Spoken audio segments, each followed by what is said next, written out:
I know how difficult it is to do those sponsorships. How did you pull that off? And was Amazon just cool with that? The bar to not pointing lasers in your eye is pretty low, you know?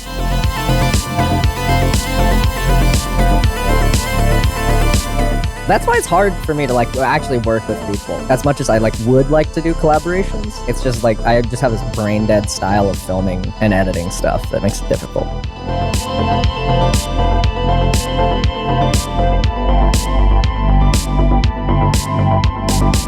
Here's a really important question, Michael. What is poggers? I don't understand poggers.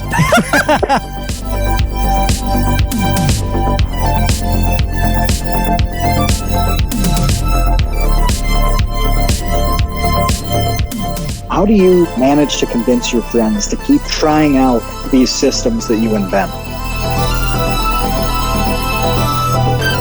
What sets offline TV apart from the other creator conglomerates, and what makes it a continued success?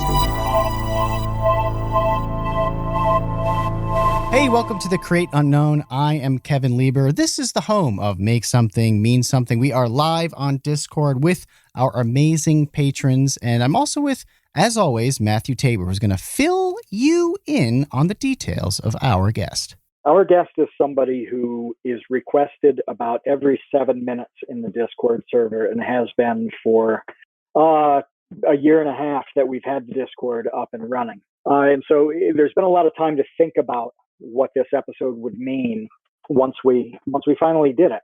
And this morning it hit me that at a certain point, historians of science will have to study a transition, and they will see the gentle, grandfatherly Mr. Wizard of the 1960s, his science show on TV, to the looser, goofy, bow-tied Bill Nye of the 90s.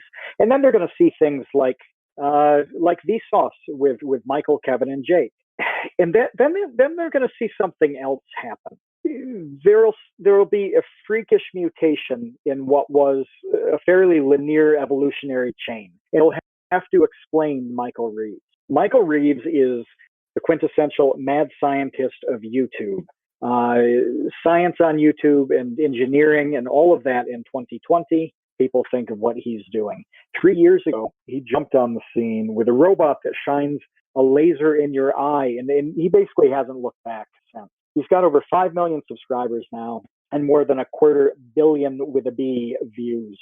His blend of smooth brain humor and galaxy brain engineering and coding has brought us videos like a Roomba that screams when it bumps into stuff. 19 million views on that. I built a surgery robot, 13 million views there. And electrocuting my muscles to force me to dab, 10 million views on that. At one point, he was living with fellow engineering wizard and Create Unknown alumnus William Osman. And another great video that came out of that was William designing a carpet that would shock Michael, give him an electrical shock when he stomped on it too hard. He now lives in the offline TV house alongside massive streamers Pokimane and Lily Pichu. And he's been Twitch streaming as well. So to start this off, Michael, the question is, how are these historians of science and engineering going to explain you? I hope they don't. Just a fart in the wind not remembered would be also all right by me. You'd rather they just really, put you as a footnote of a footnote of a footnote in the history yeah, of media? some Wikipedia. Yeah, put me in the MLA format. Put me in the bibliography at the end. Yeah. I mean, it doesn't seem like that different, like what I'm doing, like compared to, I don't know, there's like a lot of, I mean, it's like a logical place to go, right? Like Simone Yetch did like a bunch of crazy robots, and like she still does, and it's like, I don't know. Yeah, put me in the footnotes. Well, you say it doesn't seem that different. I mean, did you ever watch Mr. Wizard, where the big thing is like taking an old milk bottle and dropping a match in it so it would suck an egg in? I mean, that's... Yeah, I didn't watch that. I was Bill Nye. I did that thing, like I did that as a kid. I definitely did a bunch of like some of those little weird things. But no, Mr. Wizard, I have no fucking idea who that is. But Bill Nye, yes. We're way too old. It was way before your time, man. Like a solid decade or two, really. I think. Yeah. I think it's 2 decades before he was born. Because it was kind of before our time. Real quick, Matt, can you please explain why, Michael, what did you say? It was like like a tornado warning. Why you sound the way you do, and also maybe we could paint a picture for because everyone in the Discord right now, all of our patrons can see us live. You can if you're just listening to it. So you can't see the sun setting on Matt as we speak. Yeah. And also figuratively and really like the tin can with the string wrapped on the end of it that you're speaking across the coast to us currently with. Yeah, so we had a hailstorm, and I just looked at my video. I'm pretty dark for the patrons, aren't I? We just had a hailstorm which knocked out power, knocked out internet. I am on a mobile hotspot. I have a bit of battery life in the old MacBook. And so, the sun is setting. I set up next to a window that would give me a little bit of light. And I thought this time would come quite a bit later, but I have oil lamps for these kinds of occasions, and I said that.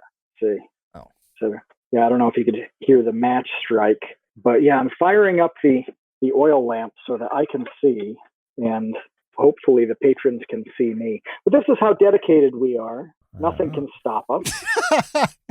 No, I like the vibe. It's giving off a good timbre. I like the lone flickering light. No, but it does mean I don't have the mic in the decent recording. So I'm going to sound a little scuffed today. But you did just light a lamp that looked like you're about to be visited by the ghost of future past. Christmas past. Yeah. Some Ebenezer Scrooge style lighting. Well, I have those lamps all over the house, and somebody was in here months ago. And we're like, oh, I really liked that throwback decor. I'm like, what are you talking about? Like, oh, the lamps. This is functional. Yeah. I was like, no, that's for when the power goes out, and I need to be able to see. Like, you can tell they're half full of oil because I burned the first half like 2 months ago. So we're lit up now. Now the patrons can see my face. We're being powered by oil and no electricity right now. So here we are. Cool. Well, it looks great. It's great to have you with this technology, as limited as it is right now. You're still able to beam into us, which is an amazing thing. Now, Michael, I have to ask you first of all about the laser baby, and and here's why. Here is maybe a weird way to take this, but as the fellow YouTuber, this is kind of one of the ways in which I processed that video. So that video was amazing, is number one. Number two is that it was a dedicated brand video for The Boys Season 2 on Amazon Prime. Okay. Sure was, yeah. Without getting too far into the details, I had a recent deal that was a dedicated brand deal on Vsauce 2 that did not go very well. That's crazy how those cannot go well. There's probably very little that I can divulge about why, but ultimately, I'm like, I don't even know what I can say legally about it, but it didn't go well for me. You could temporarily fire me. Then I could just say whatever, and then you could just hire me back when I'm done. Yeah, right. Yeah, that's a pretty good idea. That's funny you say that. I had a very interesting experience, and I am in the same boat as you, where I'm like, I want to say stuff, but I don't know legally how much I can say about it. Well, and I'm I don't want to just get like it's done, and I just don't want to reopen shit, But my point here was going to be that I thought, quite honestly, that you handled that masterfully. I know how difficult it is to do those sponsorships, and the way that you did it. So to back up a second, from my perspective, the way that you handled it so well was that you kind of made fun of the fact throughout the video that it was sponsored. So it almost felt like you were in on the joke. You were very self-aware about it. There wasn't any sort of smoke and mirrors or sleight of hand as to the fact that it was kind of a commercial. And to me, that took so much of the wind out of people's like annoyance with that sort of video. Like, how did you pull that off? And was Amazon just cool with that? Like, they're never cool with stuff like that. How did that work? So, well, I really hate seeing those kind of videos. And usually how I make videos is I just like, I try to make something where like I would enjoy watching it. Because I watch a lot of YouTube. Like, I know what I like. I know what like sometimes it's like cringy, and like a lot of the time the cringy things are like the full sponsored video. And it's like, I get it. Like, I understand doing it. Like, you gotta get sponsors sometimes. That's important. But a lot of times it's cringe. So like it took like a lot of like revision and shit to like get it to the point where it didn't feel like that. And I just like personally would feel weird doing like a kind of disingenuous thing. So they were all right with it to an extent. There were some things that were good and they were good with, and some things they weren't good with. Yeah. I also don't know how much I'm allowed to say about that.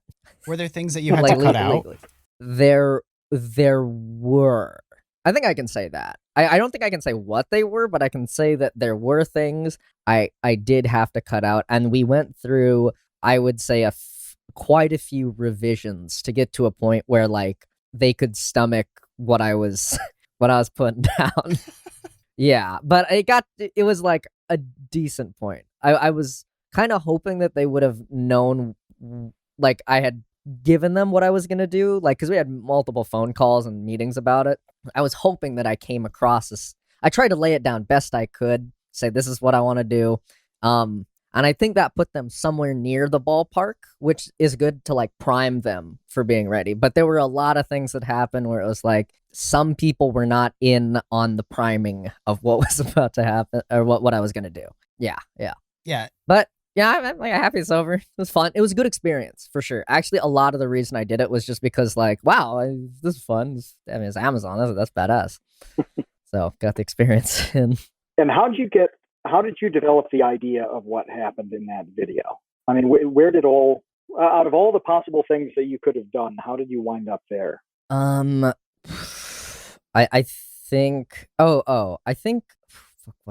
Originally, when you see that scene that I was going to be like recreating and the idea for the baby, it's like a powerful laser in a baby, right? Mm-hmm. But like I'm not going to put a powerful laser in a baby. That's like lasers are insta-blind you, which are like, and it's like I'm fine with doing that myself, but it's like, what if some kid, it's easy to buy a laser and from like eBay, you can get it from like Shenzhen for fucking $20, like an eye destroyer. So it's, I didn't want to put like a high-powered laser in the baby because it's like it's just not that interesting when you just put like something like a high-powered laser. It can like light matches and like light paper on fire, and like that's cool and all, but there's not a lot of punch to it after you've lit the three things on fire that are cool to light on fire. Right. So yeah. So and I don't know, blood seemed like the way to go. I got these really cool like CO2 solenoid valves that can handle that much pressure, and I was like, I can slap them together. This is fun. This is cool. Yeah. It was a stressful. It was probably I would say for sure the most stressful video I've done thus far because of it was a big time crunch and a hard deadline because the boys came out like on a day and they're not waiting for like the YouTuber to finish their shit. There's no pushing that. Yeah. You're not pushing that. So it was a tight deadline, mixture of a tight deadline, some redos, and like the concept was kind of hard to come up with too, because it's like, how do you move from powerful lasers in a baby to whatever the hell that was? Laser tag. Yeah. Do you have to worry a lot about? I hadn't thought about this before, but now it's so obvious about the liability of the dangerous things that you're building and inspiring some sort of copycat. I remember like harm to people. Yeah, like, okay, you're also not going to remember this, but in the early 90s, okay, Beavis and Butthead.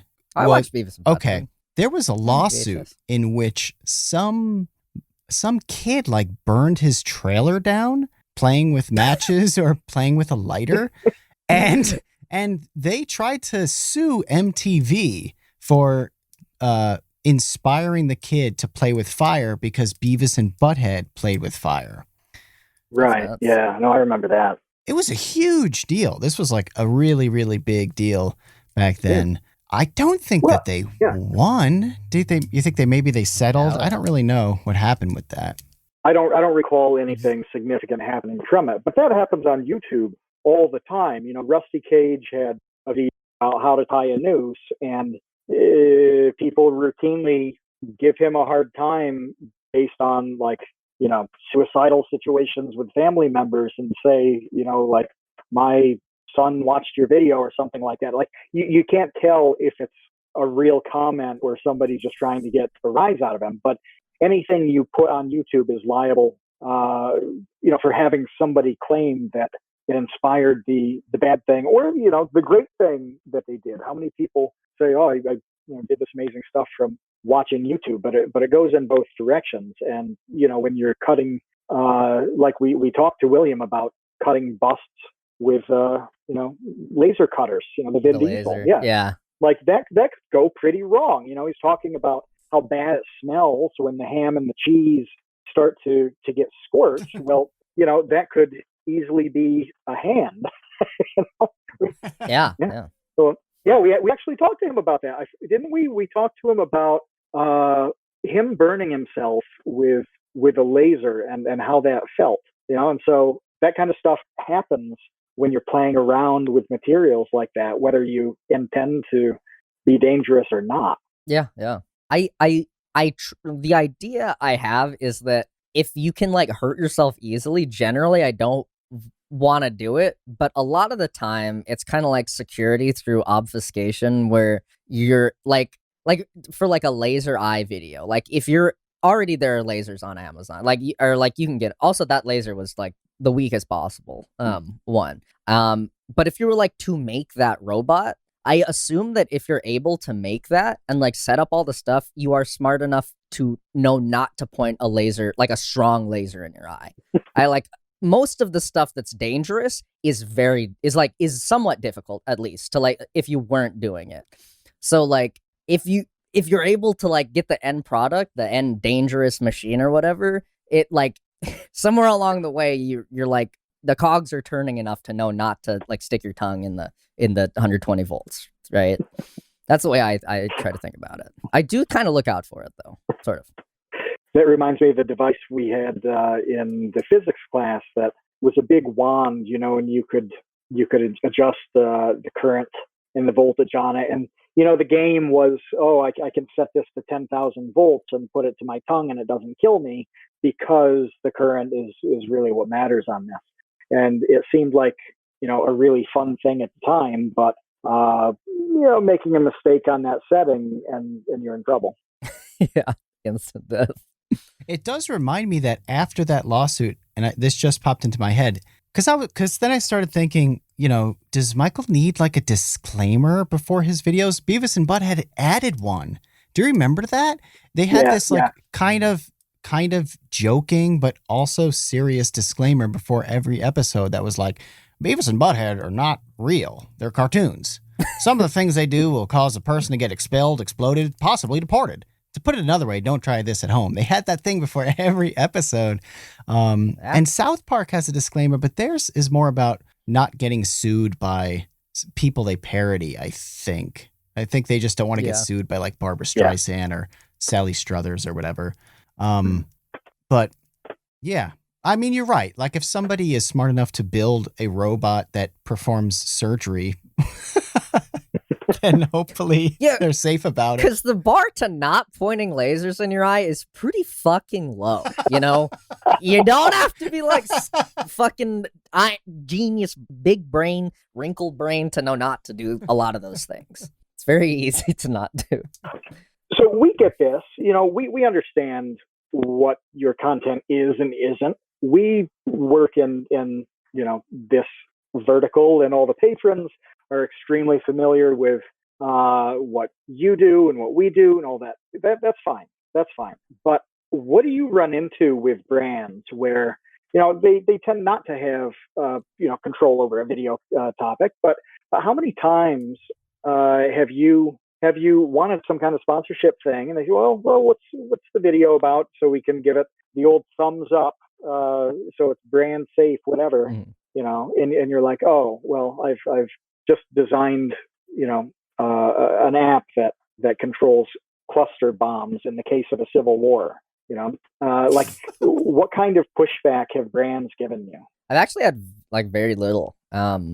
It's nice because I do so few videos that I'm able to like choose the brands really selectively. It's like, this is one I personally like, and one like, because I don't like doing ones where I don't like use their stuff, or like use or would use their product. So there's that, and also I get to choose the ones who are like when I make a video normally, I just don't even tell them what the video is about. I just have to send them the ad for approval. It's like 24 hours approved. Yeah. It's like, I don't even fucking tell them. If they get like the baby killing like video, then that's what they get.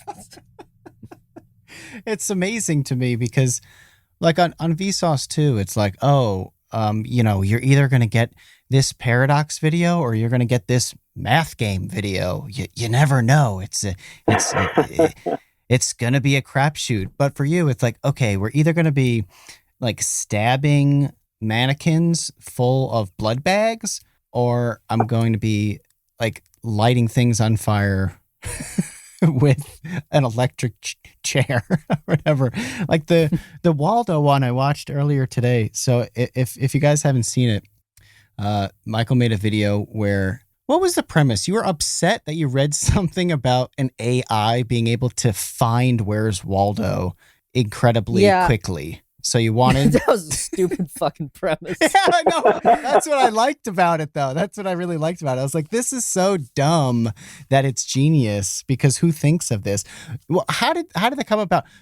So explain to people what the Where's Waldo video is and where that came from, which I think will help like people understand how you get these ideas. Well, that one was more from the fact that I had bought an eye tracker and figured out how to use it. And I was like searching up like eye tracker stuff, and I like found the Waldo one. I was like, yeah, that's kind of epic. But really that one kind of just stemmed from me purchasing it and figuring out how to use it. And I was like, oh, Waldo would be funny. The idea is like, if you can't find Waldo fast enough, the eye tracker sees where your eyes are, and then you get like the chair is an electric chair that you get tased in. That one's pretty easy. That one's pretty simple. That's not too bad. Yeah, anybody could come up with that.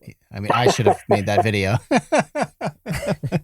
The eye tracker was really cool, though. Those things are awesome. Was that the same eye tracker that you used in the Tickle Me Elmo video? No. The one of the Tickle Me Elmo didn't have an eye tracker. It was just facial recognition. So it was just a normal webcam. And how did that one come about? Because like Kevin said, understanding the kind of genesis of some of these ideas is pretty interesting. It's really not like what anybody else does. So hitting a few of these would be kind of cool. Sure. Oh, okay.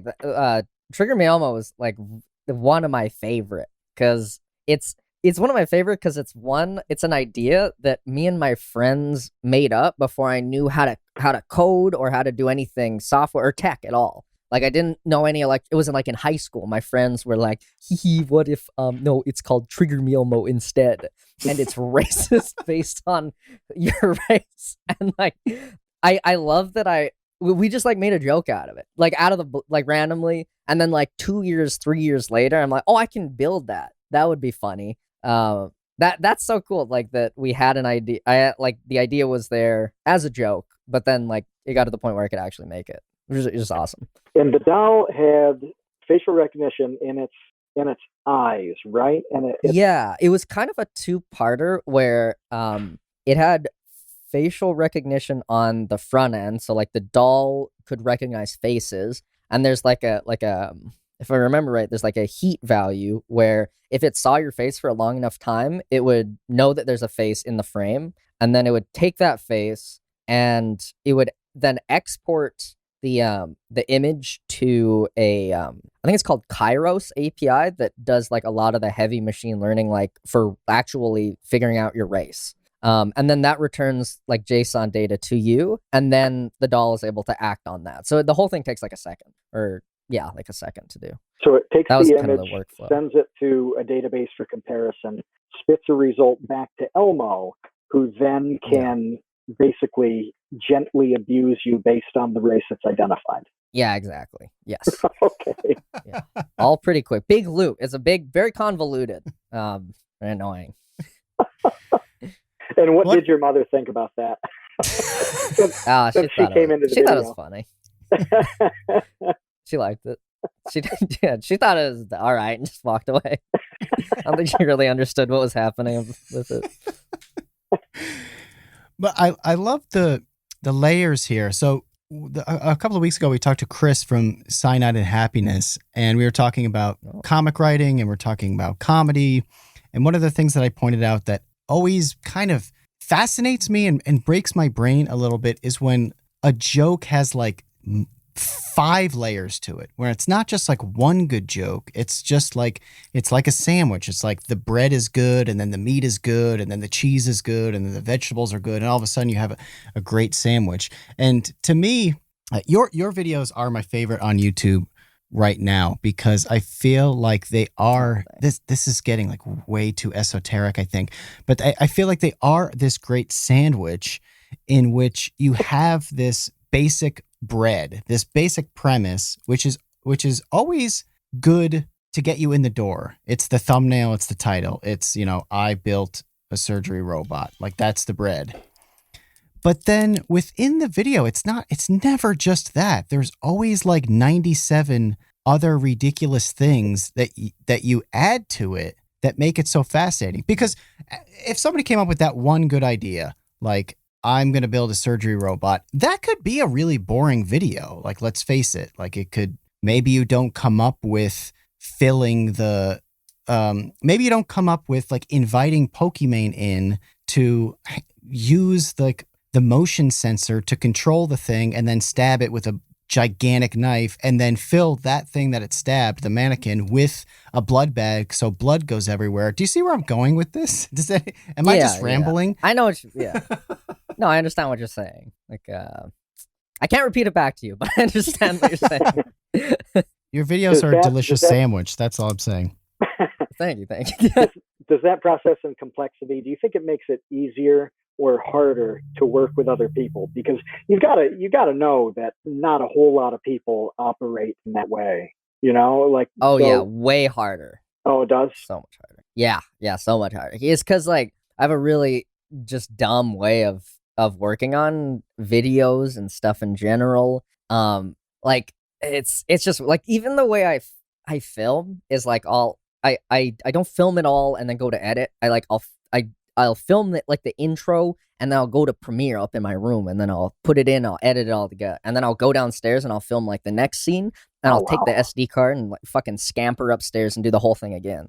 So I do it in like in, I edit while I film, which is weird. It's just always how I've done it, and just the only way that kind of makes sense to me. I'm not able to like visualize a whole ass video just off the rip. That shit's hard. So I kind of like Legos, Mega Blocks, building it kind of as I go.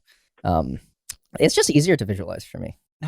That makes a lot of sense now that you say that, though, because there are so many different scenes and so many different setups, and there'll be like split-second jokes that it does seem like it would be kind of impossible to do all at once. Like I was telling Matt earlier, what video of yours was I watching? There was some video where you did like you were doing a montage scene, like you were getting ready to build the thing, and you have like a big whiteboard, covered in calculations and drawings or whatever.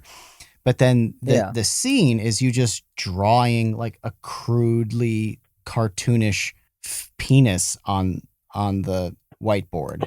Yeah. And that was it. It was like a split-second joke. And that's a kind of a lot of setup for a 1-second joke, because you have that whole whiteboard with like that like looks very serious, and then you just draw a dong. And then the next shot is you like reading a book, and instead of the classic like lick your thumb to get some texture on it, to get some spit on it so you can grab the page, you just start like sucking. You just start like deep throating your finger. It's so gross when people lick their fingers to pick to do books. So I want to make fun of it for a second, you know? Just fucking turn the page. But it's are those jokes the thing you did just one day? Like one day you're like, I'm going to come up with some jokes for this montage. And then like, that's the extent of your work on the thing for that day. And then you edit it together. And then the next day you work on the next part of the video. Like, how is the sandwich made? I don't know.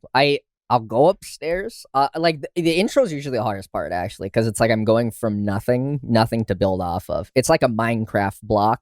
You can't just put it down in the end in space. You need like something to build off of. But once I have the intro, like I'm like, okay, what would go next after the intro? Like what would make sense to go here? And then like I'm like, okay, I'll go film that. That's like, I don't know, if I'm a dumbass and I say some stupid shit, then that's a joke in there. But it's just like, do one thing and then I go and edit all together, see how that works. And I'm like, okay, it would make sense to do this next thing and then like some other shit.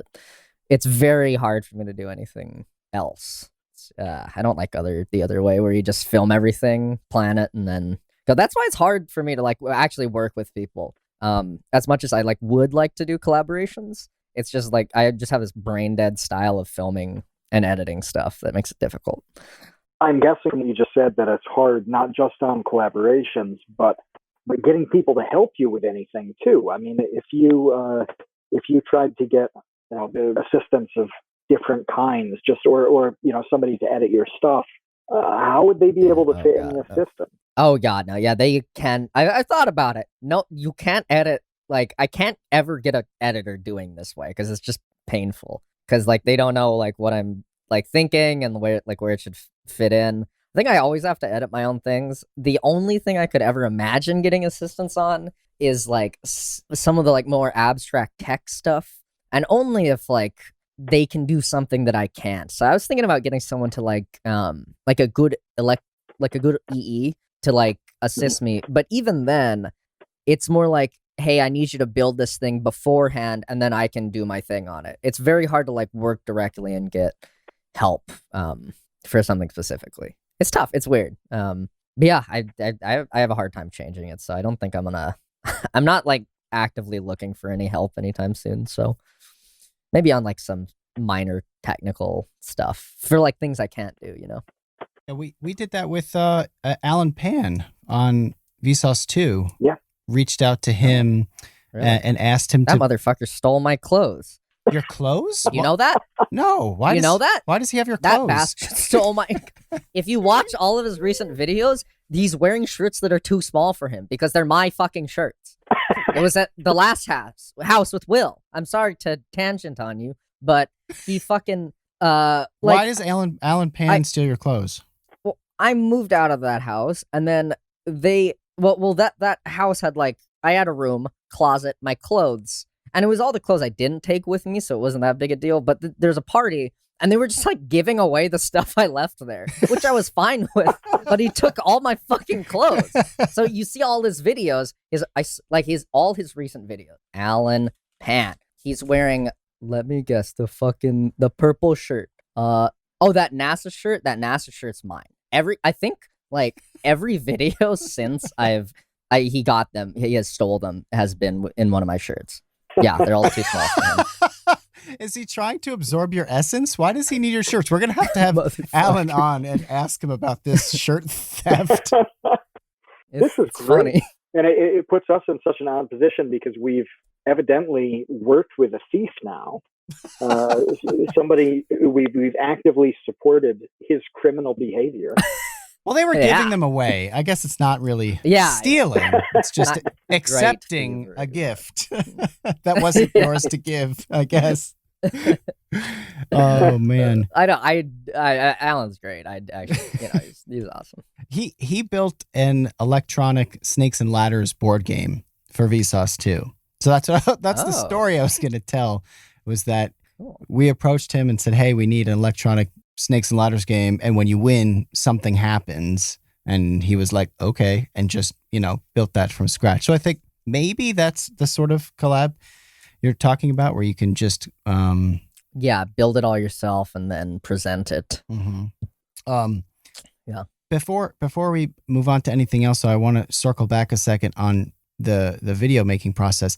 How long does it take you to make videos this way then? Because I mean, it looks like you release about every 2 months or so. So do you spend that time like piecemealing the videos together? No, it depends on like it's the videos isn't even like the worst part. They do take quite a while. I'd say like 3 weeks to a month, but like the rest of the time is it's hard to find like a decent idea. That is a place where I could get assistance. Is like some random guy to just smoke acid and give me random ideas. Like I'd pay for that. Cuz it's hard to get the idea where it's like it's good for like it's like decent for YouTube, and like the most important part is like that I'm interested in it personally, cuz I'm not going to make a good video about something if I'm not like really feeling it as a project. Like I need to be really like excited about it. And it's sort of hard to get those two things to mix sometimes. So yeah, the idea is a big bottleneck, honestly. Massive. And I spend a lot of time like trying to learn and do new like technology stuff. Because a lot of the times like I don't know how I'm gonna use something until I've like used the tool before. So it's I'm just trying to like come up with ideas. That's actually a lot of the time spent not uploading. Do you find it Once I have a solid one, sorry. No, once I have a solid one, it comes together all right.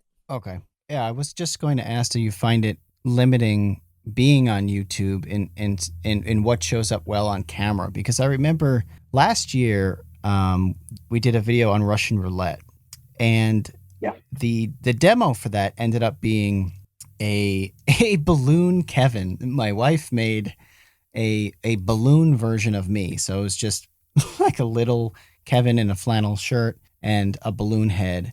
And then I just put a needle in a Nerf dart, and that was the demo. That was the Russian roulette, was just Nerf gunning with a needle, a balloon, and it worked really well. It was one take. I shot the thing with the needle gun. It blew up, and it was great. But I remember asking William Osman for some ideas on what would show up. Like, what would be a good Russian roulette style Thumbnail? of thing for thumbnail, but also demo for YouTube.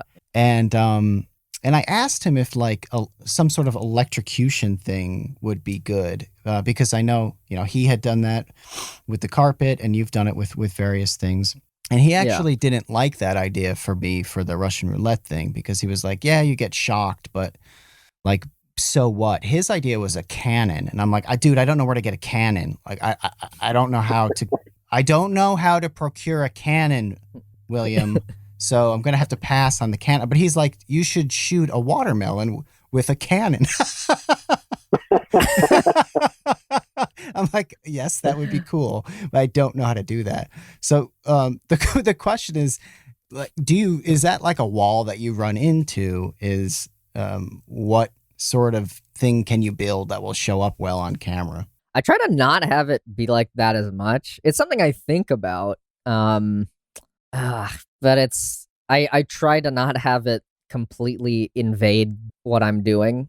I think more than anything, if if you're really excited about it, then it's like it's gonna make a good video, because that comes across. Like, even if you have like a really good idea for like YouTube, but if you're not super into it, like I don't have fun like making that, and I doubt people have fun watching that. So it's a lot. Just I like try to make it as much as I can, just like stem from enjoying what I'm doing. That's funny you asked Will, though. He's the fucking god of coming up with thumbnails and shit. I respect him because he can make a video out of absolutely fucking anything, and he'll make it like he'll make it good. Like I've seen him just like piece together random fucking footage, and I don't know how he does that. He just like scrapes this fucking garbage heap of like B-roll and he makes a good video out of it. It's impressive. It's like a completely different skill set. Yeah. Well, I came up with the watermelon thing, and I liked it, but I just couldn't get a cannon. Yeah, sorry, Matt, what were you going to say? No, not only that, but didn't that video come out in December or something? I mean, I remember a bunch of ideas not being practical because like there was snow outside. Yes. Yeah, it was in December. Yeah, having an outside video for that just kind of wasn't wasn't going to happen at that time of year. Mm. I remember the cannon water, you telling me about the cannon and watermelon thing, being like, well, in June, maybe we could swing this, but not now.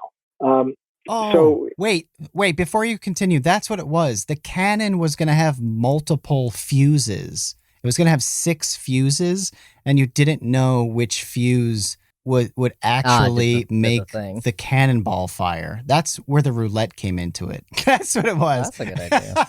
That is a good idea. You can have that. And yeah, credit William Osmond. Okay, sorry. Go ahead. Go ahead, Matt. well, Michael, you've talked about a bunch of different things about how you think about ideas, how you get them, how they develop, what your process is. It's all over the place. It's super unique. If Susan flipped the switch on all of us tomorrow and YouTube was over, what does Michael Reeves do? What do you do with your life if all of this stuff is just gone? How do you take all of those ideas and your approach to everything and shift it to something else? What is that thing? I think I probably still stream on Twitch because I do a fair bit of Twitch streaming nowadays. But I don't think I'd ever like to make that my main thing. I never hated the idea of like going back to software development work. I'm like I think that could be really interesting to go. Like I've often thought about like just doing it more on the side, like working part-time for a company, or like a long-term goal of mine is also to have my own software company. I'd like to work on some data analytics stuff. And I mean, that would be an opportunity to do that. I feel like I could probably manage something along those lines. Are you self-taught with all of that? All of the coding and everything? Also, did I read that you worked for the government briefly? Sort of. Yeah, it was for the education system. So, yeah, no, it is just the internet teaching me. It's I don't learn very well in classrooms, so I'm just so bad at listening to some person talk in the front of the class. Like I'm bad at most of the other subjects. I don't like go out and learn myself. So like I fail math in college. A lot of bad math in high school as well. But like when you go out and do it, it just works a lot better for me personally. It's I'm lucky to have the internet for that as a resource. So if you sites. come up in, I don't know, 1991, nothing like this happens for you, does it? You wouldn't have been able to do any of that, take any of those tracks to get to know what you know now. Yeah, exactly. I'd surely be working in somewhere where the information was available for me to like teach myself in some other way. Like in high school, I decided between focusing on 3 things. It was software development, video editing, or I wanted to be a psychologist or like psychiatrist. So I was like, software development sounds like the best of the 3. I like gave it some deliberation, then I just like would learn it at home, not give a shit about school. I did it myself. School is just like shitty distraction. And I just went with this one. I'm sure if I went with any of the other 2, I'd know how to do them pretty well. Because like I just like picked one thing and like kind of went with it. Here's a really important question, Michael. What is poggers? I don't understand poggers. Oh, that's some Gen Z shit. Some like it's like a Twitch emote. People just say it when something is good. Just say it as much as you can, and it'll be good, and it's funny. Say it in any situation, and it'll the Zoomers will laugh.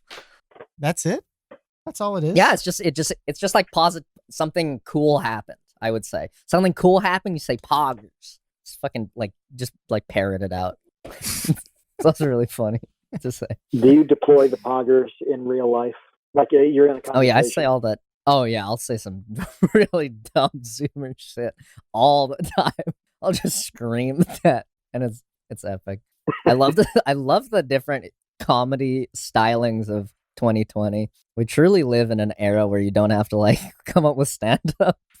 You just say some dumb shit, and like I find it funny. Like Instagram humor is like fucking hilarious. Yeah, all that dumb shit I like. I do say it in public though, which is probably an issue. Is the internet so funny now that like stand-up is boomerish? Do you feel that way? I mean, I appreciate pretty much every kind of like comedy. Like I laugh at lots of things. Like I love stand-ups still. I love fucking like the weird degenerate Instagram memes and stuff. I mean, I appreciate all of it. I would say that stand-up is actually kind of like an older format, like just in my mind. I don't know if that's a generalization, but just to me, it's like, yeah, if I see someone doing stand-up, it seems like an older thing. What's crazy to me IMO. is, as you're talking about humor stuff, the reason, like one of the reasons your videos work so well is because you're so funny, right? Like, yes, they're high level on the engineering side, on the coding side, whatever your video is about. It's always like a really high level thing, but you have so much funny stuff that's often low level funny, and the contrast is amazing. But then, we say, ooh, what would you do if there is no YouTube? You're like, yeah, well, data analytics. Like, at no point is like humor a part of any of your plans, yet you're one of the funniest people on YouTube. I'm fucking pretty funny. Hostile work environment if it was my company. I mean, I like joking around with friends. I like laughing at lots of things. So, like my high school friends were like a very funny group of people, all with like different styles of humor. And it's like, I can get down with all of them. They're all like, I love like any kind of comedy. What is it about streaming that you like, but wouldn't want to make it like a full-time thing? I'm so sorry. Hi, Lily. It's my girlfriend. We'll tell her that we say hi later. Just say hi. She's welcome to come on the podcast too. Yeah. We'd love to have her.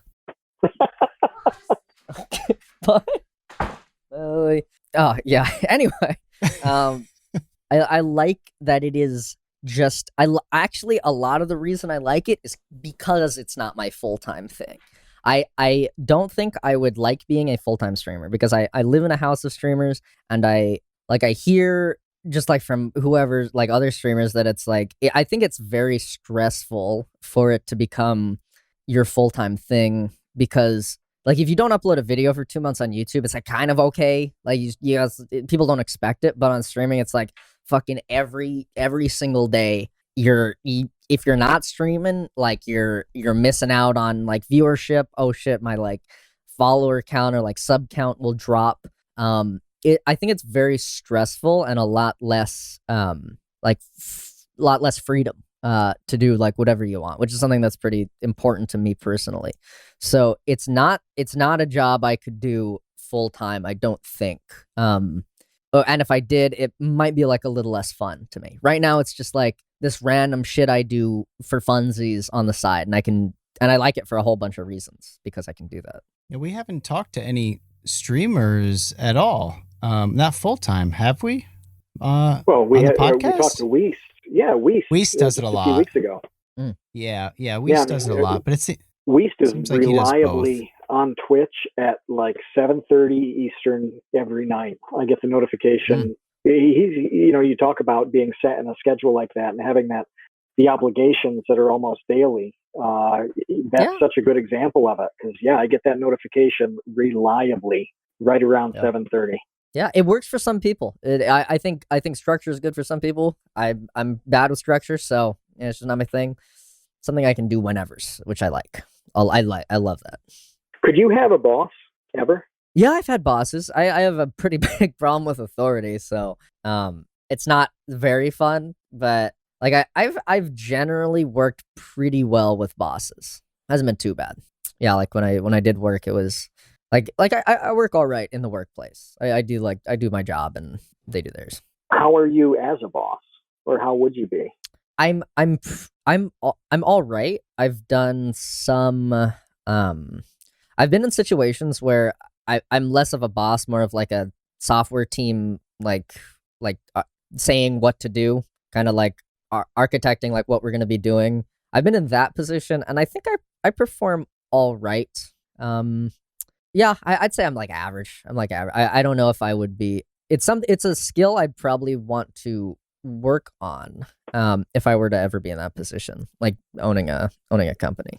Yeah, I mean, Be you, very you cool say though. that you know, didn't really do well in school and that you can't stick to a schedule and all that stuff. But meanwhile, you have taught A yourself degenerate. amazing things. Yeah, okay. But at the same time, you like know how to do incredible coding and like build robots and stuff. So I think that, you know, people who maybe also feel like they didn't do well in the school structure and the school environment, or maybe, you know, also don't do well with appointments and structure and stuff, can you give them like any sort of insight into how at the same time you have been able to have the discipline to learn all of this stuff that's not easy? Trauma's your friend. Distract yourself with work.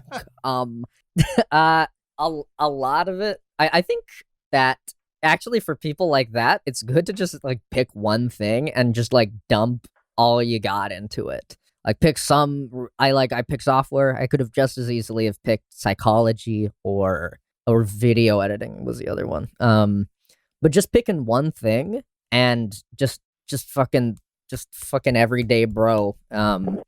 Just doing it. I think it's you don't have a structure when all you're doing is one thing, right? It's not planned if every second is that thing. I had a long like anime arc where I just like sat in my room for months to a year and just grinded software development. And like if you don't do well in school, you can just at least you can just always fucking do that. Like you can just be a degenerate for a while and then you come out semi-employable, which is I think is cool. Yeah, everyone can do that. I was ass in school. I the school model does not work for everybody. And it sucks because if you're bad at school, you think you're bad at everything else. But it's not that. It's just like you're bad at school, which is just this random like pseudo random structure that is there and rewards some behaviors and just doesn't reward others and is in no way is good for every type of learner. It just sucks for me. I don't like school. Yeah, school sucks. Don't have schedules. So what you're saying think is that everybody in school right now should quit immediately. Drop out. No, find like your best way of learning and try and just do that way of learning. I kind of lucked into just. I mean, I'm happy that I can just sit in a room. I'm glad I don't have to, or it's better for me than going somewhere. Did you get coding books? Were you watching like online tutorials? Like what was I the process here? Of just random like YouTube programming tutorials. I'd like you find one, I'm like, oh shit, it's 100 parts. I'm gonna make sure to watch it, you know, I'm gonna make sure to watch the whole thing and understand like each video, you know. I wrote a lot of stuff down, even though I don't like writing or like I you know, you go through the video and I would make sure that I'm like, I know why he's doing things and not just like copying down code. Something I learned pretty early when I was starting to do that was like, sometimes I just space out and just write the code he's writing. I'm like, what does this code do? So then you try to change it up. You try to do like, you name variables differently so that you have to know like where they're supposed to go.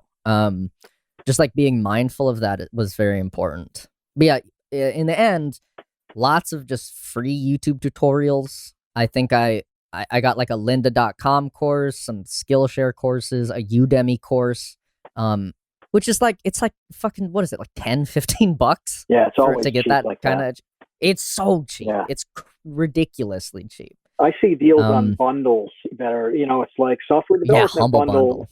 Humble Bundle has these all the time. Yeah. Stack. I got some data sign. Yeah. Stack Social. So good for stats. Yeah. Yeah. And those are great if you do books. 270 hours of development money. courses for like $18. Yeah. Yeah. Like it's so cheap. And if like I don't learn well through text, I'm better with video and examples. Like I'm a kinesthetic learner. But like it's pretty easy to find if you're like a book person or just whatever type of learning you do. There's a lot of avenues to get access to that. Like Humble Bundle's a good one. That's a great one.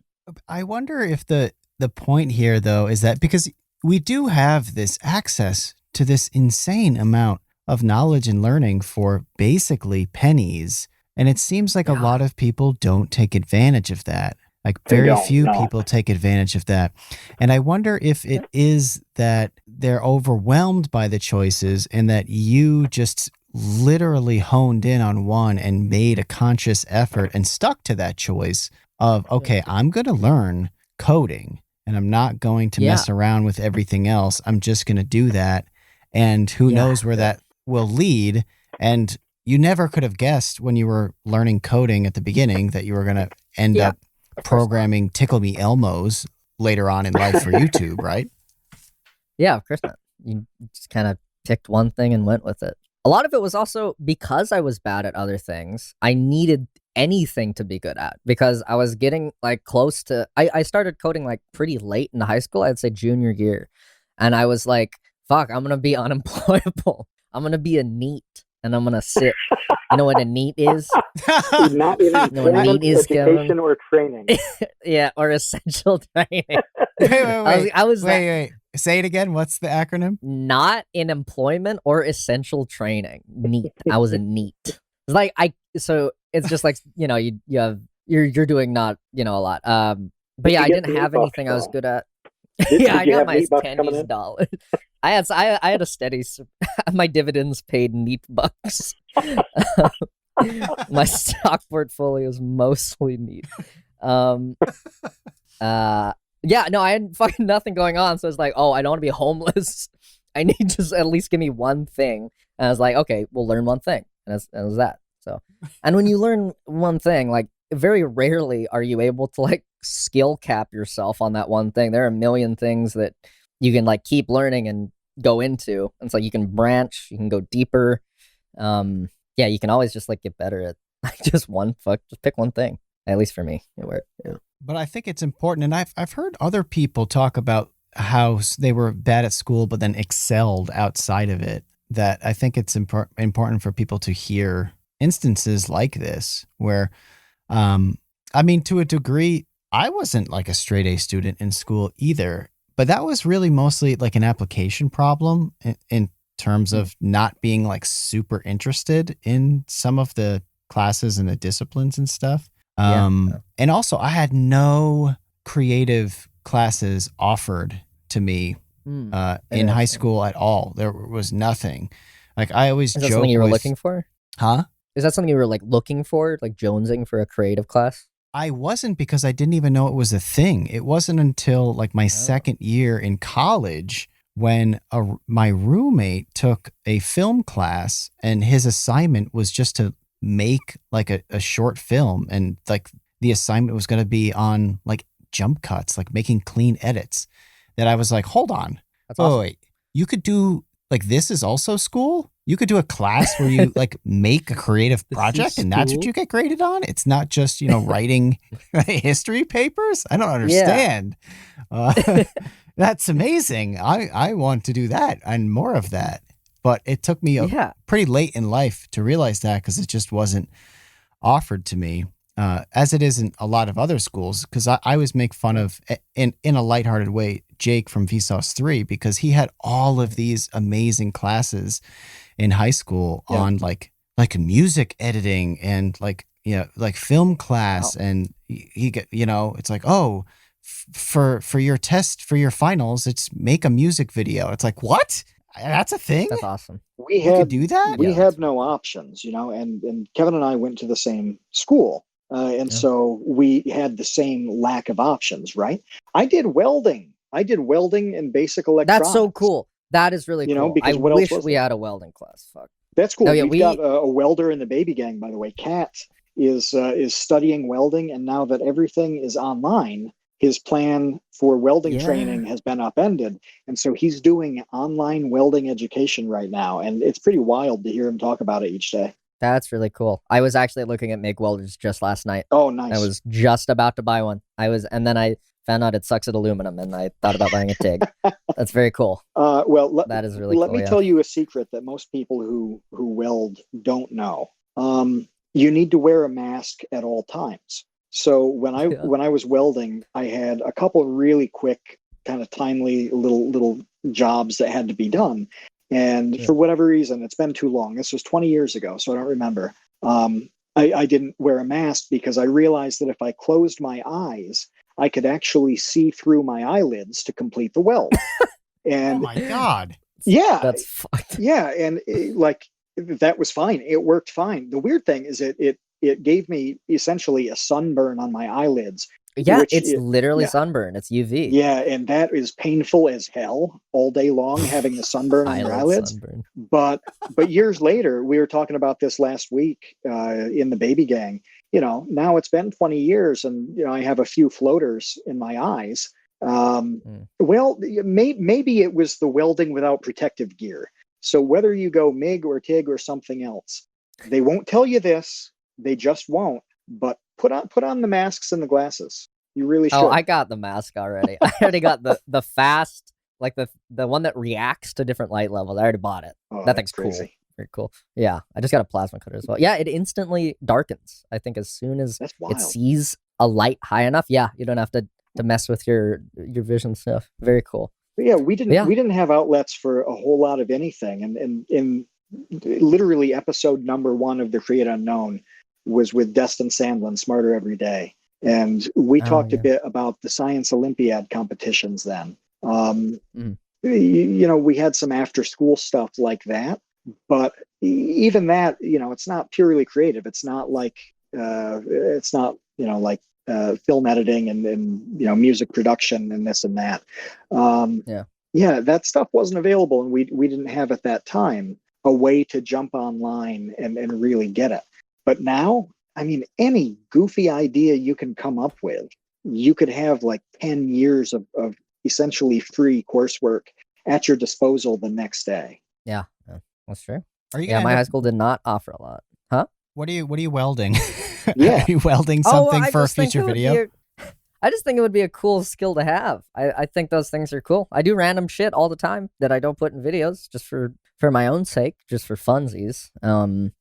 Like what? Which is a lot of like, I made watch this production quality. Check this out. Again, boom. Look at that. Oh, we just had a camera switch for the audio people. Boom. Oh yeah.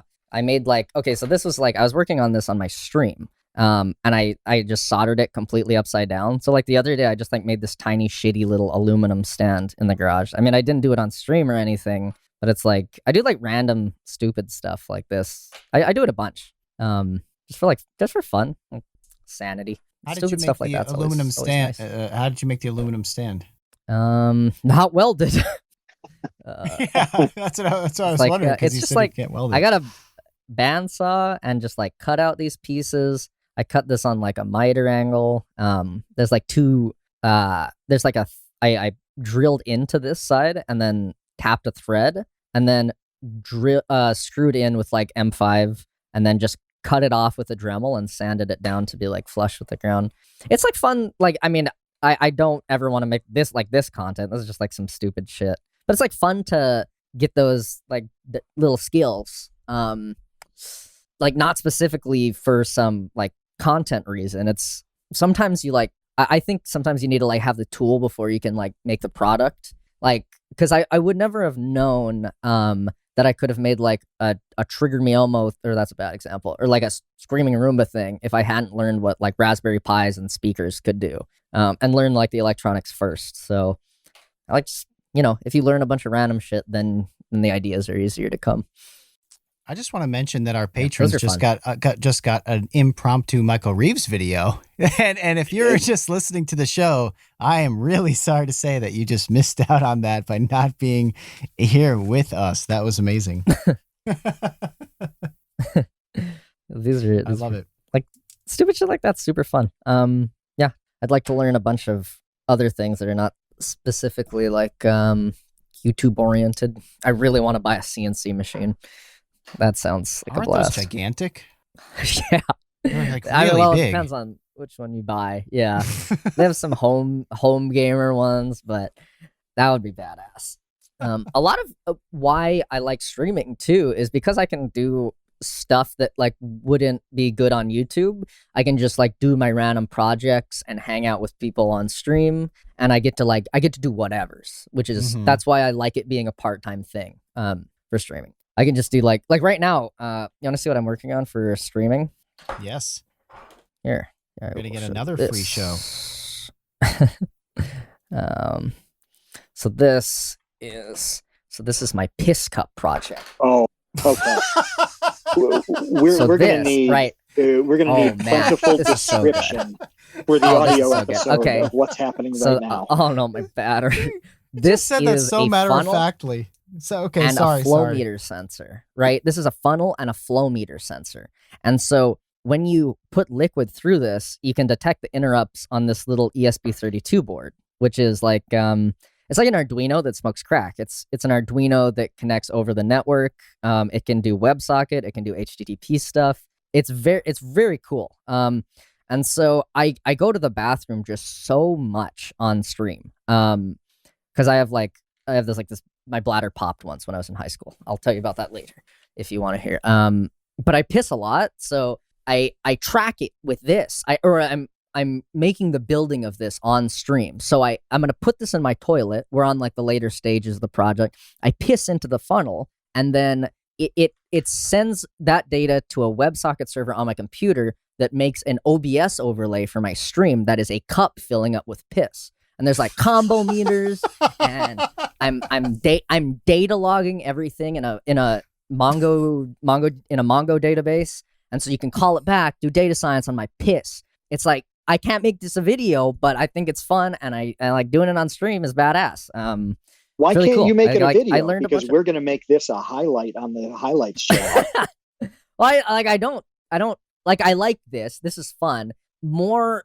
I'm not super like, oh wow, piss cup. It's more fun that I get to do all the technical stuff on stream for content, and then like the actual application for this is me gonna be like a couple streams just pissing into it, and then maybe doing some like data analysis on like my piss stream. Like it's very cool. I got like a database set up, and we did like data logging. And you can make graphs out of like how much I'm peeing, like a curve. Yeah, that stuff is just so fun for that's what streaming is for me. It's like a dump for all the shit that I think is kind of cool but don't want to make a video out of. That is a literal stream. Yes. Yes. First of all. Second of all, what is a combo when it comes to peeing? How do you combo your pee? I don't know. Well, you can treat the data any way you want. So it's like every time the cup fills up, a little combo meter flashes on the stream. Combo 1, combo 2, combo 3, as many times as I can fill a cup. It's very fun. Okay. So It's it very has cool. to do with the amount. Okay. How Yes, did you pop your quantities. bladder? Oh my God. It's like right now, as I'm talking to you, I am filled with piss. I need to go to the bathroom. But in not high school, maybe a year after, I was at a sushi place with some friends. I was just like drinking water and like drinking a lot of water. And I had like many cups. I had to piss really bad, but you know, I wanted to pay for mine. Got to like the back of the line. It took for goddamn ever. They didn't have a bathroom in the sushi place, so I had to go to the mall bathroom. I went to it and I needed to piss so bad. And like, you know, as you're like undoing your belt buckle, like you suck in, right? So you can get the belt buckle undone. And so like as I did that, I felt like a physical pop in my abdomen. And it was painful. It was like almost audible, probably more to me because it was in my body. And I did my piss, but I was like getting super lightheaded. And and like my vision was getting gray on the sides, and I had to like sit on the ground outside for like 15-20 minutes to just recuperate. And after that I was fucking fine, but now I feel like I hold half as much piss. Like I need to go to the bathroom all the goddamn time now. So that's kind of where, you know, piss cup comes into play. On my stream, I'm pissing 10 times, 15 times a stream. Now they get to see how much I'm peeing on this OBS, the stream overlay, which is very, very fun. So I got to work with a lot of technologies for this. Like this is like so many technologies put together on like a dumb project. I got to learn how to use, like I had no fucking idea this existed. Someone suggested that I use this in my chat on my stream. And I was like, what the fuck is ESP32? I go learn what it is on stream. I learn to work with it. And it's cool. Like you learn new things, like just by doing random shit. I am 99% sure, and then somebody in the chat can verify this because they have actual internet access right now and I don't. But I'm 99% sure that Tycho Brahe held in piss until his bladder exploded as well. So in terms of oh yeah, yeah, Tycho Brahe. in terms of science and engineering and just all these beautiful things, you have rare company in Bladder Explosion. Yeah.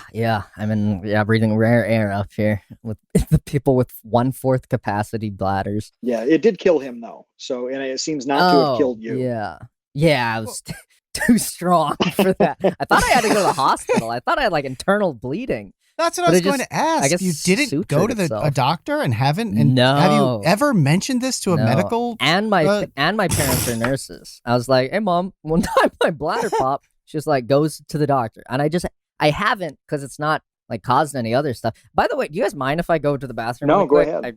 I actually really need to piss. I'll be right back. So I feel like we need to pressure him into going to the doctor.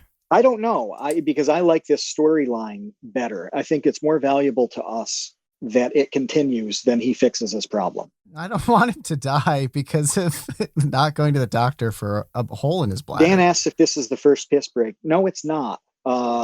Pebbles went on a piss break that turned into about a 15-minute shit break.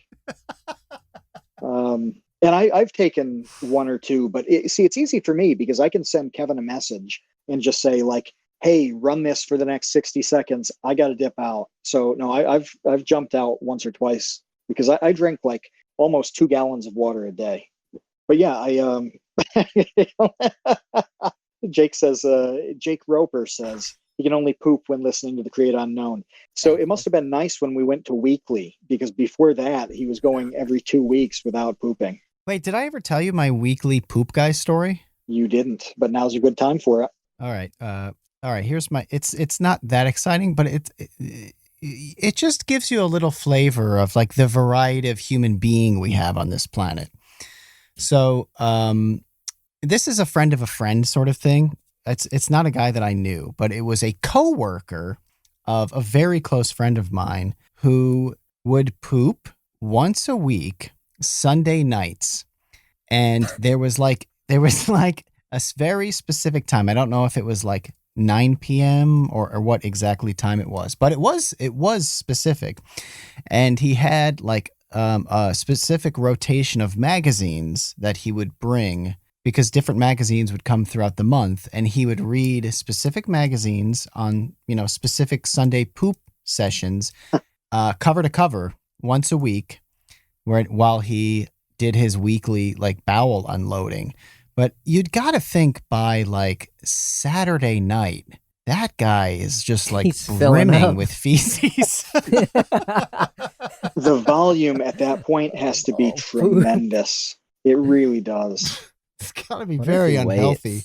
Yeah, I'm sure it is. I wonder if he waits. Like he's like, gotta shit, but fucking my highlights magazine isn't in until Sunday morning.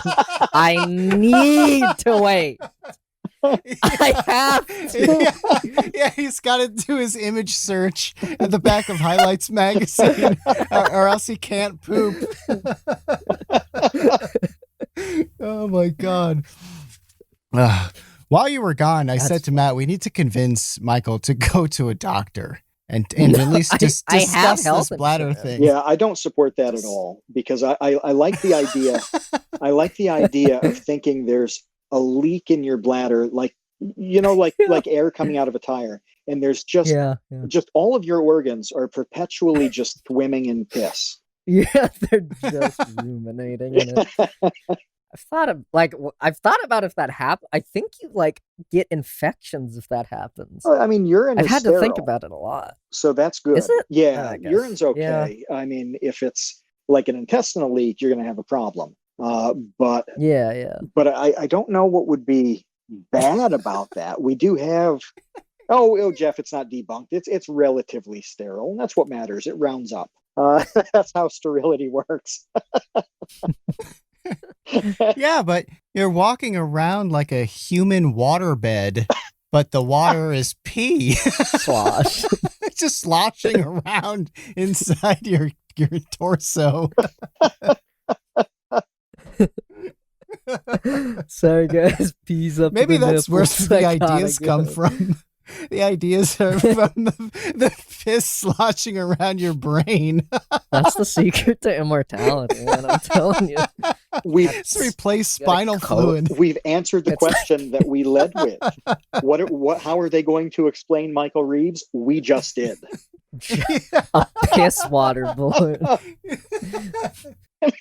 YouTube's He's piss all brain. piss. Oh my gosh. That's amazing. Well, I mean, I never was able to understand how somebody could be so good at being creative and funny, and also so good at having like that engineering brain. And I think that we found the connective tissue, and it's not tissue; it's just urine. It's liquid. I saw a textbook conductive. in 2001. It was an engineering textbook, and there was like a 2-page spread that I'm trying to make it sound believable, but this spread in the textbook was basically advising engineering students to talk to people and go outside.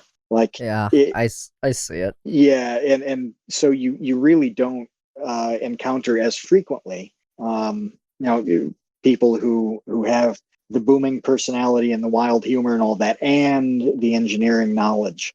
So it really is a thing. Engineering schools are rife with that. My one of my close friends went to a pretty good engineering school, and she they mandate that the engineers take like social classes now. Like there's like social engineering language 101, and like some of the exercises are like some people just can't talk to other people, and it's like I mean, you think it's like all technical stuff, but you have to talk to someone at some point in engineering, which is kind of hard to like cross those things, I guess, in when you're doing like learning traditionally. Yeah. So kind of going back to college classes teaching people to talk to one another. Yeah, they just can't. Well, it's like scientific communication or something, where like you just have. Yeah, it's like mandated. I mean, I haven't had it firsthand, but it's like you just learn to talk to people in an engineering environment, which is kind of, I think, how they swing it. Okay. Because you got to be working on a team if you're an engineer. Like, it's not just you in a room. That's not how it works. It's pretty much just like practicing socialization. Yeah, crazy. Yeah, you wouldn't think it would be necessary, but holy shit, is it necessary? By the way, 7:37. I just got my Weiss notification that his stream started, so I wasn't making that up. He's always 7 minutes behind. Pretty close. Yeah, well, he's got a window. Schedules. Do we want to jump into questions? Yeah, absolutely. Yeah, we're gonna take some questions from our patrons who are joining us live on Discord here, from our $2 tots, from our dumpster crew, our infantry, all the way up to our legendary baby gang. There are plenty of questions for Michael here. So Matt, whenever you're ready to fire away. I'm ready. I will say that I'm going to be a little bit slow because I have to do this on mobile, and I haven't had to do questions on mobile before. My computer died like 15 minutes ago, and so I switched to the iPhone to continue. The first one, though, let me pull this up here. Yeah, is from Bot Dogs, who, by the way, did some 3D printing of our logo that is fantastic. It's the coolest ever. We put some pictures up on the Patreon. I think Kevin might have tweeted them out as well. Bot Dogs is awesome. He has a work meeting, and so he couldn't be here. He shot me this message earlier, and he wants your thoughts on an idea. It's a car defense system that has something like a paintball gun or a BB gun mounted to the bottom of the car, and it uses cameras to detect the ankles of potential thieves and shoots them. He wanted to tell you that you specifically are one of the reasons that he's in school for engineering right now. And that's awesome. Yeah, I thought that it's always cool when somebody can tie what they're doing into the people we talk to. Like I love those comments. But what do you see in that system? Are there any pitfalls with an undercarriage mounted theft deterrent gun? like as a real application, or as like making it for fun in the backyard? Well, what's the difference? I mean, it's all real. Legality, I guess. I don't know. Here comes the disclaimer. Right. Technically, I think it would be a little difficult to like identify ankles. I mean, unless you're pretty good at training data sets. I think I assume you would use image recognition, right? Like, I don't know how else you would do that. Like, The thing that because ankles are yeah.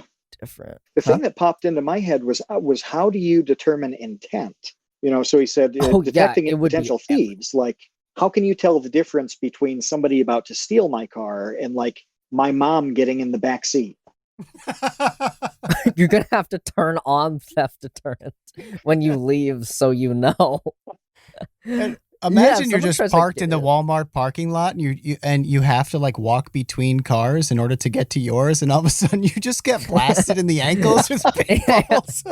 That's what happens. I don't know what to tell you. You're just gonna have to live with that as a side effect.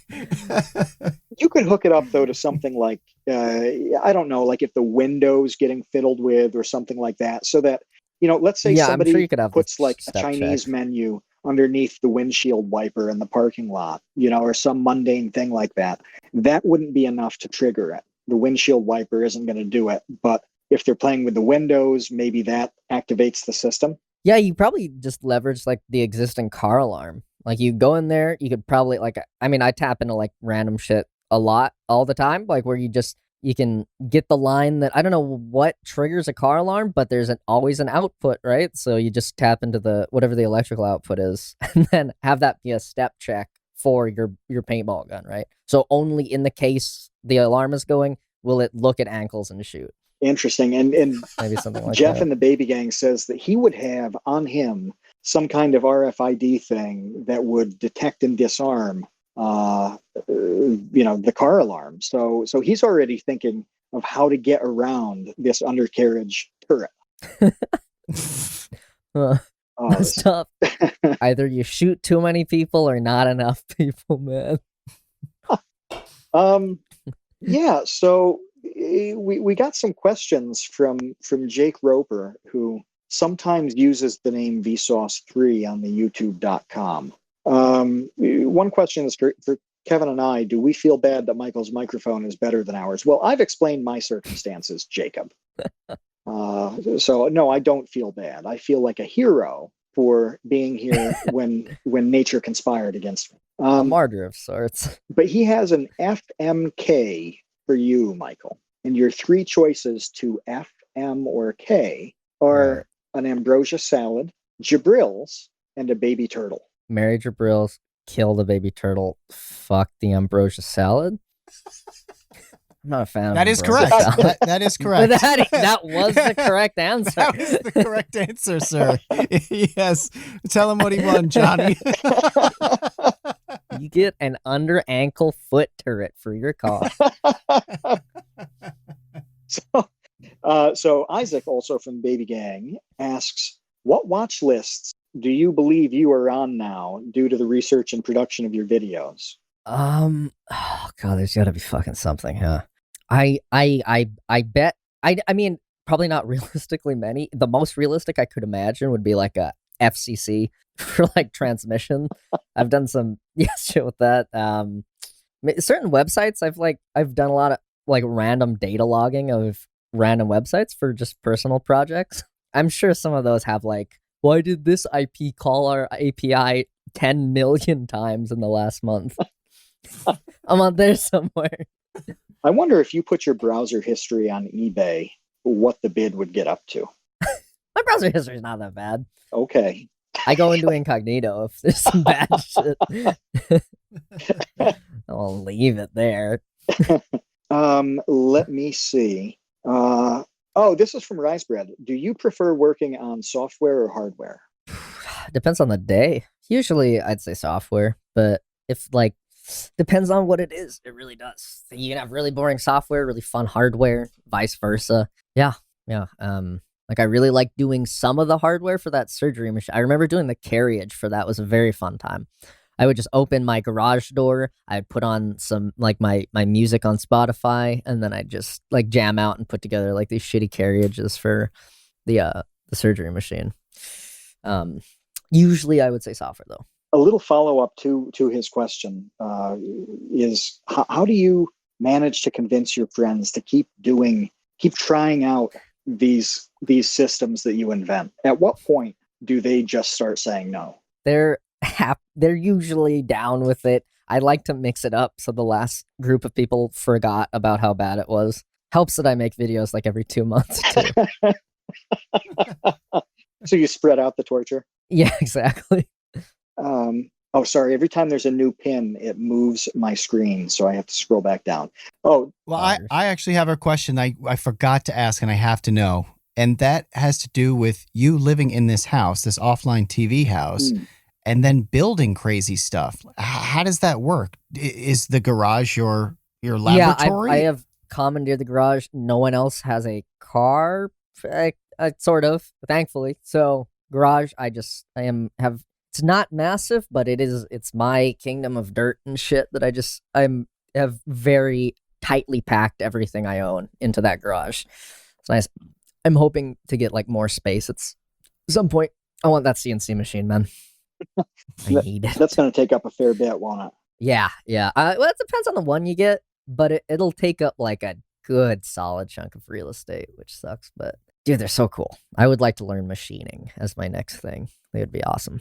Well, since you're talking about CNC and high-level things, we'll go to Dr. Asmatic's question. What is your favorite McDonald's character, Michael? Who is it? Grimace. Why does Grimace get the nod? He seems like he's a chill guy. Just fucking sits in the back.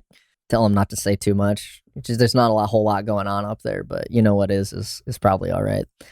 So he's like, what is it, Lenny in Of Mice and Men? Is Lenny? Yeah, he's a Lenny. He's a Lenny type beat who is crushing Travis Scott meals as he hands them to guests. Yeah, and then accidentally murdering the farmer's wife. Like that's not a good scenario either. He's also snapping necks. He pets the Hamburglar so hard it breaks his little neck. It's just like smushing the Fry Kids. So from Eric Mander Andrew. Oh, this is good, and I like that we've asked a couple people similar questions because it's interesting to compare here. What is the general cost of the projects that you do? And pretty fucking like what's the cheapest versus what's the highest? Some of the time. I've had some that are pretty expensive, like the aluminum for the surgery robot. There's like a computer to control the thing. There's a screen. There's like a bunch of metal, bunch of screws. The driver boards were not cheap. The motors were reasonably priced because I got some really good quality driver boards. So it ranges a lot, but it can go anywhere from like $0 what I have lying around the house to above, like, you can get into like 1,000 to more, but usually doesn't unless it's like a massive thing. I have the luxury of like I don't build on like size. I build on like some random shit. And thankfully, like Chinese electronics are cheap. I just like buy them in bulk and they show up in the mail. And the overhead is reasonably low a lot of the time. I don't know how that changes. You have anyone who's come on and it's been like a shit ton every video? I don't think so. I mean, honestly, the only YouTuber I can think of who consistently spends a lot of money on a video, aside from people who do, car channels and like things that are high ticket. I mean, there's Mr. Beast and there's nobody else, Yeah. Mark Rober probably spends a good amount. Yeah. Yeah, I was gonna say. Well, Destin does as well, just because like I forget what.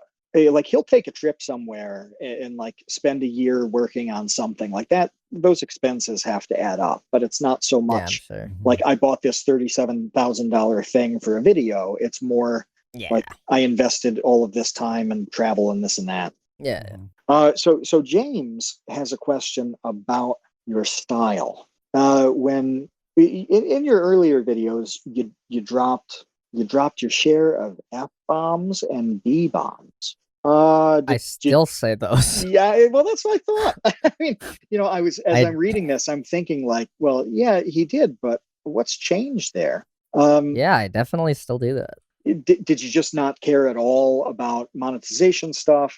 Because like you were doing that before sponsors, right? Yeah, I was. It's just how I talk, so I just left it in. I went to a very, very not like the best public schools in Hawaii, so the language was not of the highest culture. But it's how I talk. So I just left it in. And it seemed like it kind of would cut stuff up too much to like censor or try and talk in a different way than how I'd normally talk. So yeah. It just made more sense to just be yourself than anything else. Yeah, and I mean, like, monetization's like whatever's. It's the CPM is still pretty bad from like actual videos. Sponsors make up for it though. Yeah. So, and I'm lucky to get like the ones that don't really give a shit. So yeah. We have an admin here who's abusing his powers. Producer Ben has jammed a question at the top of the list, and I'm gonna allow it this time. We'll respect the work that he does for us and ask you a question about offline TV. Sure. What sets offline TV apart from the other creator conglomerates, and what makes it a continued success? A lot. I think the fact that everyone is, or as much as like as I see it, people are friends first, and it's not like try not to do things just because they'll play out on camera or on YouTube. It's like a very friend first thing. You like each other. Content comes secondary. At least that's as I see it is why it is what it is. And I like that personally. Yeah. That's cool.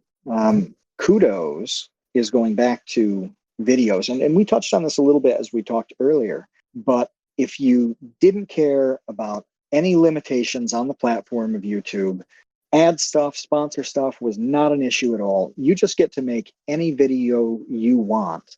I mean, I try to do that already. So there's not I doubt there'd be anything like crazy. There's no wild idea that's too hot for YouTube TV right now. There's got to be. I don't. There was like a drone that would like try to. I had the idea for like a drone that would try to like kill kids. That might be one. What? But what? But it was more like, I mean, we wouldn't kill kids, but it would be like a drone that flies around, just like the idea, like, oh, a drone that kills babies or kids or like whatever.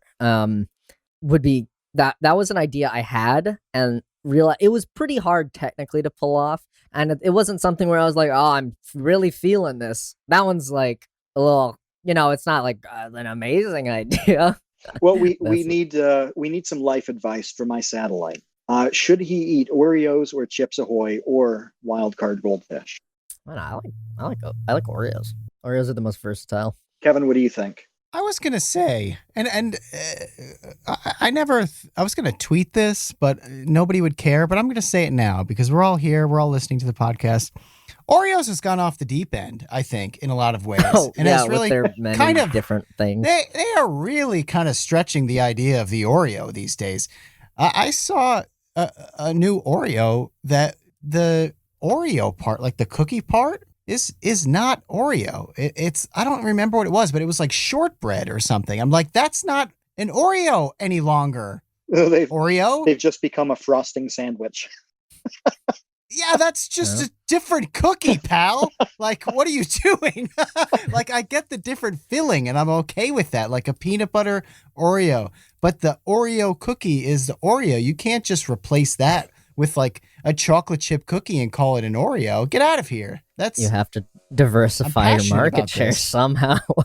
It's too much. I'm not on board. I'm off the Oreo train. I've hopped off the boxcar. Once you've replaced the actual Oreo cookie and you're still trying to pass it off as an Oreo.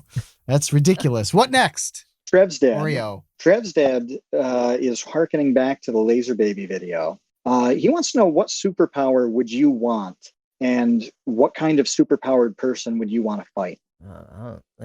Fucking flying would probably be the most sick. Yeah, I want to fly around, and then I want to fight some like just like really shitty superpower guy. He has the power to like turn dirt into sand, and I just beat the shit out of him. Hardly even considered a supervillain. I just fucking wail on him. Yeah, I think flight would be lopsided. Yeah, it really will. Zach Attack wants to know what you're most excited to see in the future when it comes to computer science and programming content on YouTube. Where do you see it going? Oh, on YouTube, I see there are a lot of really good channels. For programming, there's Code Bullet's relatively new. He does a lot of machine learning stuff. Yeah, Code Bullet's great. Getting into like the stuff that machine learning and AI can do is really cool. Another really cool channel is Stuff Made Here, who is just like recently coming on. If you guys haven't seen him, he's nuts. Like with what he can do. There's like a lot of just like cool people doing some cool tech stuff. Like I appreciate it, and I like that. There's such a big diversity in it, where like it's like the guy who's just like engineering, and then like the guy who's like a dipshit, but he still does stuff. That's cool. It's good to have that, like break from what you would normally consider engineering content. Good stuff. Speaking of stuff like programming, do you wear programming socks during your coding streams, or are you a fake programmer? Nah, I have the RGB gaming catheter in while I'm programming, so I don't need to get up and interrupt my flow. It all comes back to pee. Yeah, everything leads back to piss. It does. Chinchilla has a question. We should have started with this, so we knew who we were talking to. But are you Vsauce Michael, and can you also say Vsauce Michael here? Yeah. Is there a reason? Like, is there like a story to the cadence of talking in a Vsauce video? Is there a reason? Like, it's like iambic pentameter but broken. Like, you guys know what I'm talking about, right? Like the cadence, the Vsauce cadence, where it's like, you have to talk like this and hinge on weird words that you wouldn't normally hinge on. And like, is there like, I mean, all of you do it, right? In the video, is there like a story behind that? Or is it just how it happened? That's a Kevin question. No, there's definitely no story about it. I think it's more, to me, I always thought it was more like a news anchor talks. Like if you listen to a news anchor, the way that they deliver the news is always in this kind of soft roller coastery kind of tempo to kind of keep you interested. I don't know. It's interesting. It's just like very different from like anything I've ever heard. And it's funny that it just goes across all like Vsauce. I'm breaking my employment agreement by telling everybody this. But William Shatner is actually the father of Michael, Kevin, and Jake. They were all raised in that Shatner-esque household, and that's why they have some pauses in speech. Already I don't think it's Shatner-esque, do you? Is that what it sounds like to everybody else? It doesn't sound like that to me. He's the only guy I can think of, though, who does what Michael just described, which is like pauses and stresses on certain words that other people might not stress. Yeah. Okay. Yeah. I don't know. I just have always thought about it like if I were to read something in a way that I would do so in a Vsauce video, it would be more like I was reading the news, just with like a little extra pep in my step. That's how I think of it. It's like the news on crack. That's Vsauce. Let me see. Risebread asked, most frustrating project. Ooh. There have been a lot of frustrating ones in different ways. The laser baby for back-end reasons, but I'd say like the most frustrating I think I made a video that was a gas-powered fishing pole, and that was a mistake to do that because I went back to Hawaii to just to like meet with my family and like hang out with friends and stuff. just to chill. And I was like, I guess I could film a fucking video. I had some like my friend Maya was back there, and she was like free, and she was like, yeah, I'll help you. And she's smart. She's like like a biomed engineer. So I'm like, okay, yeah, with the two of us, we could probably do this video. And like, it was just like the biggest fucking shit show. Like, not her fault or even really my fault. It was just my parents don't have any tools at their house. The way I built the bracket was we took apart a microwave and used the scrap steel off the side and folded it and hammered it and fucking bent it with hammers and like fucking proper caveman shit. That's pretty janky. Yeah, and it just goddamn thing would break constantly just because the axle material was like really bad, so we ended up like JB welding it in there. I didn't put it in the video because the video I didn't get the opportunity to do like my normal editing thing where I film and then edit. I had to just do it all there because of the time constraint and then edit it when I got back to California. So that one was just like weird and frustrating. It was fun though. Like, I'm glad I did it. It was like an exercise in doing something that I don't usually do, but it was frustrating as fuck. Getting some pushback in the chat. They're nearly rioting right now. They want you to say the line. What line? They need you to say Vsauce Michael here. Oh, I say that at some point, right? I say that at some point. He does an eyes up. He does Vsauce Michael here, and then it's in that cadence, and then he just transitions well to something else.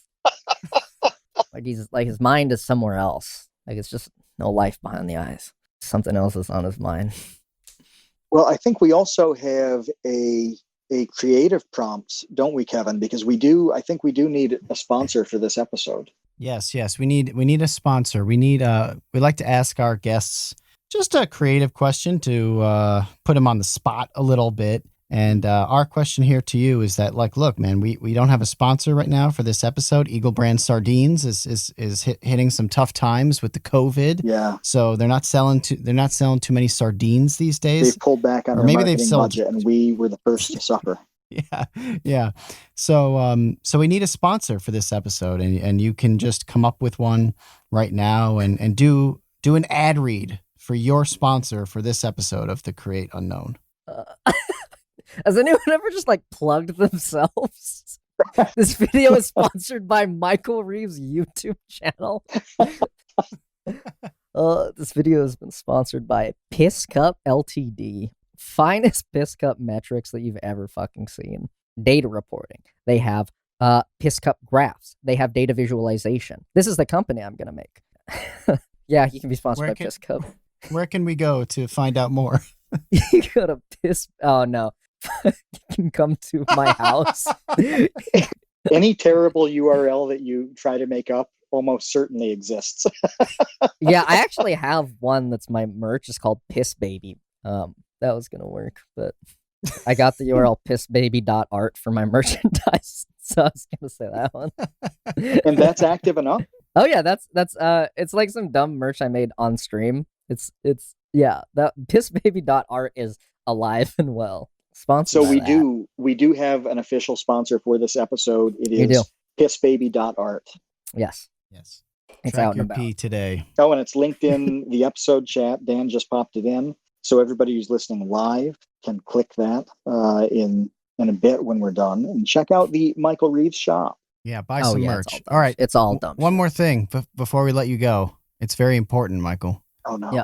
And it is this question that we've been waiting over an hour to hear. What is your fursona? What happened? He left. Did he leave?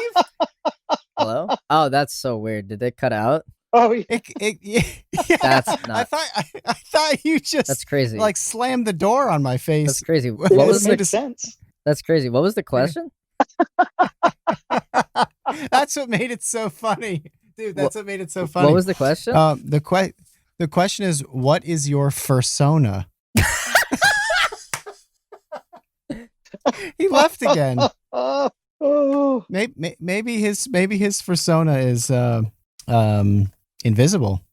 It's an invisible. I think what he did qualifies as poggers.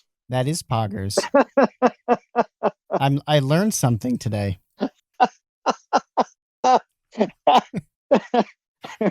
We've officially driven a guest off the show.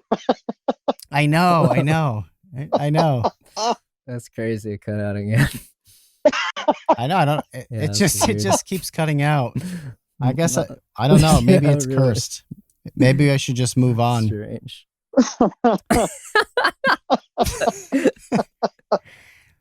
All right.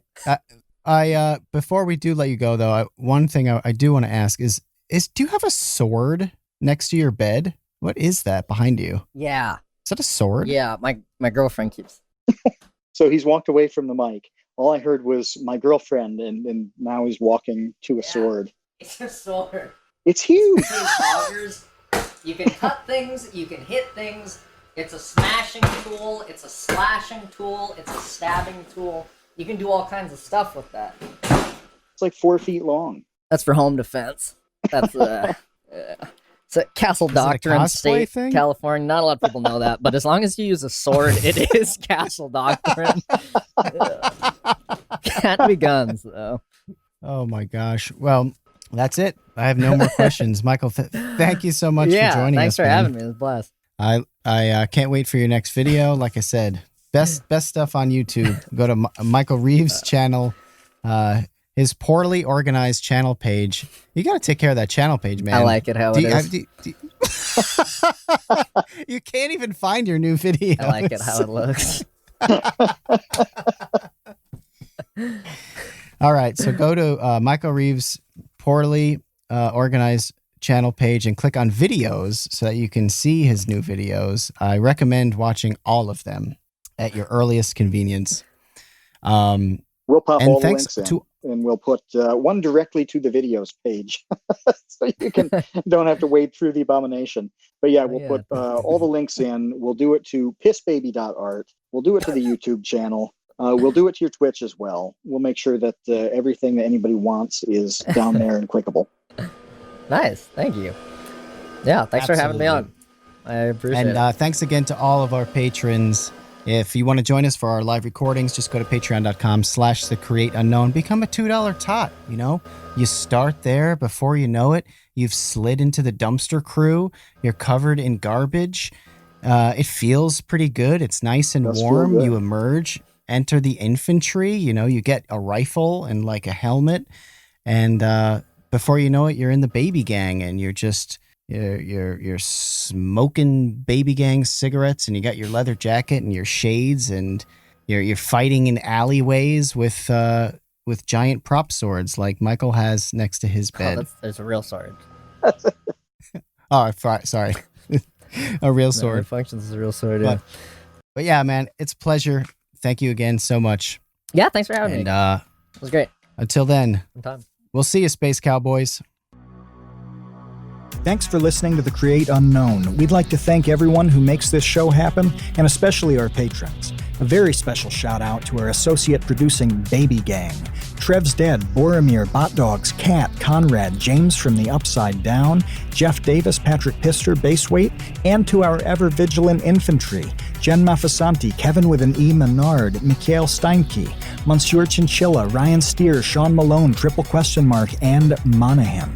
And thanks also to our producer and editor, Ben Webster, and to our social media manager, Dan Yoshua. The Create Unknown is an Unknown Media production.